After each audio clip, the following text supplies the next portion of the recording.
But eligibility is not the only thing that might pull you off the field or out of the club. Unfortunately, there is that other side of your job, which is as the assistant principal, as far as discipline. What is, there's like social probation, what other things might take a person out of the game or even out of being able to come to games? Yeah, I mean, behavior issues could take you out of the game or out off of a team or put you on social probation for a while. Tardies is another thing that we've implemented recently with a new policy that could also put you on social probation after a certain number. So now, tardy. Explain to me what is defined as tardy. Basically, if you're not in your classroom on time when the bell rings, then you're tardy. And so that could be at the beginning of the school day, or it could be sometime throughout the day at another period.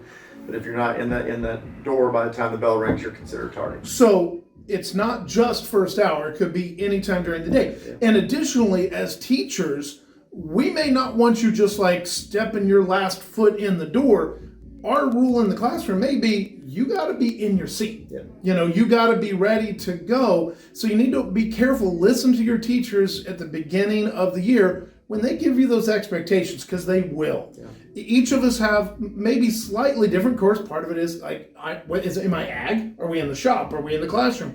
So it's easy from a math classroom, in your seat, ready to learn. When the bell goes, let's roll. Yeah, I mean, we're very fortunate in the size of the building we have. You don't have really long hallways, so we got plenty of time for passing periods for you to get from one class to another and have extra time. So, you know, you want to be sitting in that classroom and get ready for the next class. If you have to use a bathroom or restroom or anything like that, communicate with your teacher. Absolutely. And most of our teachers will be cooperative with that. And first penalty for, say, being late to school. What's my first penalty? First penalty is just a warning. You'll get to come down and have a nice conversation with Mr. Reedy. I may make a phone call home just to let your parents know.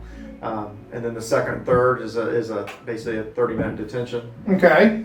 And fourth, fifth, and sixth, you're looking at an hour detention, and then also when you get to the sixth, you're looking at social probation. So. And again, that's where you're not going to be allowed to come and enjoy all the other things that we have going on here. And you'll notice there's like steps to this, guys. It's not just, I was late that one day. That's not what we're talking about. To get to that level, this has to become a habit. And our goal here is to teach you guys that just like a job, you got to be here on time. You got to make sure that you're ready to go on time. Now, that's kind of tardies, that's ineligibility. As an assistant principal, I am sure there are some real knucklehead reasons that bring kids to your office for reasons you'd be like, guys, this is so easy to not show up here. What would be something that a student, particularly freshman or sophomore, could easily do to avoid showing up in your office? Well, the main thing, like for example, this year, hats. We don't want hats, in the building. Once it's fine if you want to wear it to school, but when you get in the building, take it off. Cell phones could be another thing that could interfere with your learning. The reason we don't want your cell phones out is because you're not taking care of business in the classroom. So we want you, focused on what the lesson is, take care of that, and then it'd be teacher discretion if they allow a different time. And again, that's another one of those things where you need to listen to your teacher, because there may be times in a classroom where Mr. Moore says, get your phones out, everybody, take a picture of your work, submit it to your Google Classroom or whatever it is. But we all know what the problem uses of the phone is. That's where we're looking at the TikTok, we're checking our emails, we're checking who's texting who, that kind of stuff. Keep it away. And the other key piece of this is you mentioned hats. I'm not terribly offended by a hat as a teacher, but what will get you sent right down to Mr. Reedy in a hurry is if I say, hey man, if you don't mind taking that hat off, that'd be great. And if I get attitude, if I get the what, I love that. That's my favorite answer to everything. What? if your answer is what to anything, just don't.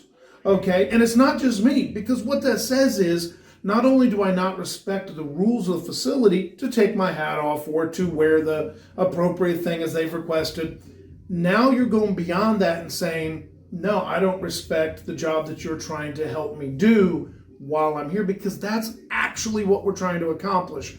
We're trying to help you be successful. Why do we want you to put the phone away? So you can do your classwork. Why do we want you to put the hat away? So you're not as tempted to sleep, get that hood up and put the earbuds in. We want you to be focused on the learning while we're here. And I think that probably applies to most all discipline issues. I mean, there's a time and place for everything, and it's how you choose to handle it. And we're going to, all teachers, administrators are going to handle you with respect and ask you to do certain things that maybe you don't like, but there's a reason why we do it. So we want to, like I said, instill those habits in you early to help you be more successful when you're out on your own. And someday you're going to have a boss that you're going to have to follow directions, and same thing that I got to do on a daily basis. It's learning to handle maybe a different thought process of how you feel about it and handle it in a proper way. Well, and that's really what we're after here, particularly for you freshmen and sophomores. High school's a little different spot. You have more freedom. You're not just going from one place to the next place to the next place. As a group, you're going to go to different classes at different times with different activities, but with that freedom comes the responsibility to keep your grades up, eligibility, show up on time, tardiness, and attendance, by the way. We didn't touch on that, but you got to be here to do it. And then beyond that, do it with respect, do it with the right attitudes, because what we're trying to do is we're trying to help you learn and prepare and grow. With that, I think that's what we needed to talk to the freshmen and sophomores about. Absolutely. I can't wait to meet you all and get to know everyone in a positive way. And even when they're off, when you're in my office, whether it's we're correcting something, I'm going to try to get to know you as a person and help you be successful. All right, thank you, sir. All right, thank you. All right, guys. So make sure you take a look at the things that we talked about here. Also, we'll probably have a couple other coming at you with a couple more updates, tips, and tricks to make sure that you are successful in your freshman and sophomore year.